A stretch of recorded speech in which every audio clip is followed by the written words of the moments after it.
Hello. Well, this is going to be an amazing collection of books, probably, I suppose. I'm going to start with this as a facsimile copy of Charles Darwin's On the Origin of the Species. Now, in college, I had thought about going into biology, but I ended up being an English major, and I was so impressed with his writing. The same thing happened to me with Nietzsche. They wrote with such energy. Well, anyway, I just thought I'd show you that. Now, and my subject is going to be various books that I accumulated and read having to do with ethology. Now this man, Ernest A. Houghton, up from the ape, he was an ancestor of mine. And I shuddered a little bit to look at this. It says eugenics program to improve race, Harvard anthropologist. He went to Harvard. I don't know exactly my relationship to him, but he was on my mother's side of the family.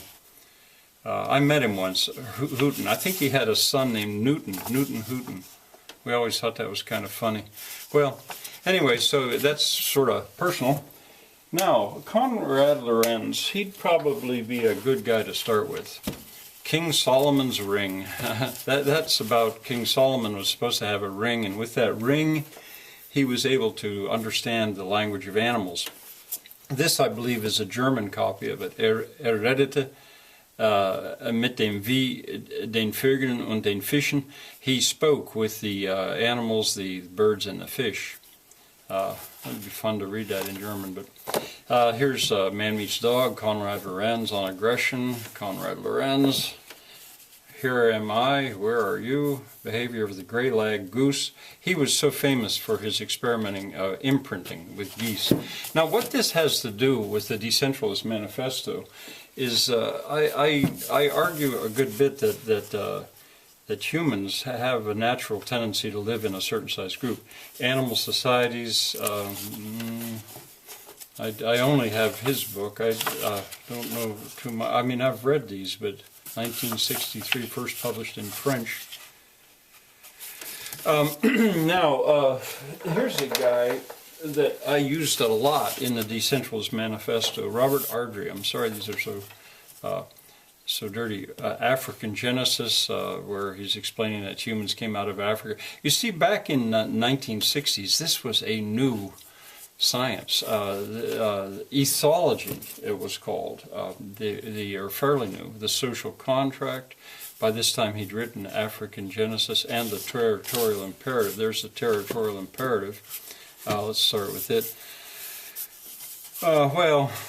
It argues that humans, like animals, must be territorial. The social contract. Robert Ardrey, the hunting hypothesis, a personal conclusion concerning the evolutionary nature of man. As I think I said at one point, I was criticized for using Ardrey so much in my thinking. Now, here's a guy named Desmond Morris. I guess I don't have the Naked Ape, but I read it. The Human Zoo. I mean, this was quite a popular subject at that time. Intimate behavior. The idea that humans were animals. That was. Well, I guess people knew that humans were animals, but the idea that some of the things that were true of other animals were also true of humans, that was so new to so many in the 1960s. Now it's fairly accepted, I think. These two guys, Lionel Tiger and Robin Fox, the imperial animal, dealing with this idea that man does tend to be dominating, aggressive. Look at those names, Lion, Tiger, Robin, Fox. They had another book, I guess it was Lionel Tiger, was the one that wrote Men in Groups. And I gave it away, or I lost it or something like that, but that influenced me a good bit. Ultimately, this was, I guess, oh boy, I think this was early 70s, that this idea of animal behavior, the study of animal behavior, became a $20 book at that time, but I really wanted it. Edwin O. Wilson. He basically created or made it a science. And this is an unbelievable book. I mean, I set out to read every word of it and study it in great detail. But I eventually had to give up. It was just so hard. But anyway, I'm not trying to teach this. I'm just trying to show these books and show that they're there. And then I think I might have shown you this already, Wild Animals in Captivity, because I told that story about myself feeling like I was a wild animal in captivity when I was at Harvard. But, you know, just this morning, as I was researching this stuff, I got an idea. I shudder to think about it. But when I came back, when I was in Brazil, you know, this was, I graduated from Harvard in 68,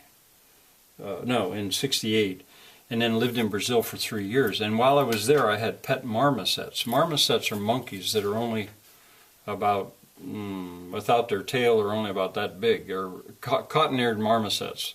I had 5. The first one I bought for $0.25 as a baby, and it rode around on the back of my neck, holding onto my hair for about the first 2 or 3 weeks. Amazing that we kept him alive. But anyway, by the time I came back from Brazil, I had 5.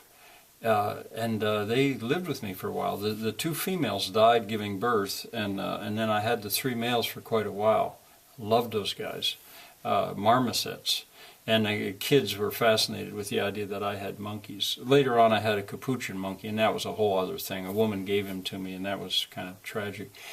But marmosets, cotton-eared marmosets. Boy, sometimes I think about, I'm so tempted to raise them again, not so much to breed them and make money, but they were such good friends, and I could learn so much because they were so social. And at that time, I think at one point I was maybe the world authority on marmoset language, because they lived right in my house with me in Brazil, and I studied their quote-unquote language. Well, that was sort of different. But the relation to the Decentralist Manifesto is that you know, that nature-nurture argument is there, and for the purposes of the Decentralist Manifesto, I argued that man by nature forms small groups. All right, see you next time.